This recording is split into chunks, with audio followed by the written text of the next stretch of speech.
দক্ষিণেশ্বর মন্দিরে তো তোমরা অনেকেই গেছো, কিন্তু এই মিনি দক্ষিণেশ্বর বা যেটা দ্বিতীয় দক্ষিণেশ্বর নামে পরিচিত, এই মন্দিরে তোমরা কারা কারা এসেছো বলো তো?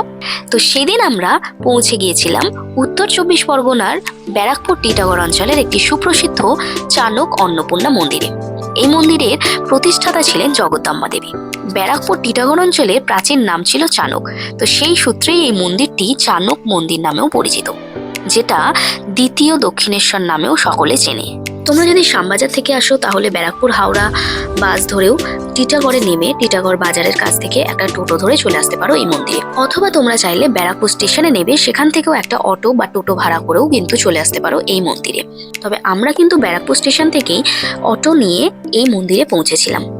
সবকিছু মিলিয়ে মন্দিরটা ছিল বেশ সুন্দর এবং পাশে রয়েছে বেশ শিবের মন্দির।